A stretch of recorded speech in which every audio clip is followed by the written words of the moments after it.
మేము కూడా అనొచ్చు కదా, నువ్వు కోడి కత్తికి ఎక్కువ గొడ్డలికి తక్కువ అని. ఏ విధంగా బాబాయ్ హత్య జరిగిందో అందరికీ తెలుసు కదా. ఇది పద్ధత.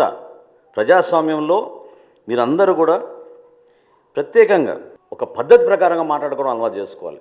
గౌరవ ముఖ్యమంత్రి గారిని, ఆయనకున్న అనుభవం, ఆయనకున్న పరిచయాలు, ఈరోజు భారతదేశంలో ఆయన కష్టపడి జాతికి అంకితం చేసిన అమరావతిని, పోలవరంని, విశాఖపట్నం స్టీల్ ప్లాంట్ని పూర్తిగా మీరు విధ్వంసం పాలు చేస్తే ఏ విధంగా కేంద్రానికి వెళ్ళి అక్కడ ఉన్న భారతీయ జనతా పార్టీ నాయకుల్ని, నరేంద్ర మోడీ గారిని, ఇతర నాయకుల్ని, ఆయన పవన్ కళ్యాణ్ గారు కలిసి రాష్ట్రాన్ని నిధులు తీసుకొస్తున్నారు.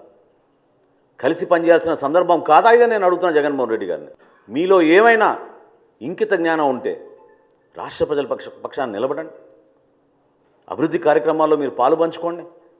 సంక్షేమ కార్యక్రమాలు ఎక్కడైనా పొరపాటు జరుగుతుంటే ప్రభుత్వం దృష్టికి తీసుకురండి. ఎన్నికలు ఇంకా చాలా దూరంగా ఉన్నాయి మనకి. ప్రజలు మన ఎన్నుకుంది 5 సంవత్సరాల పరిపాలన అందించమని. అంతేగాని నోరు బారేసుకుని ప్రతిసారి మాట్లాడితే మాత్రం జనసేన పార్టీ మిమ్మల్ని ఈ విధంగా మీరు చేస్తున్న ఈ కార్యక్రమాల్ని ఖచ్చితంగా ఖండిస్తాం.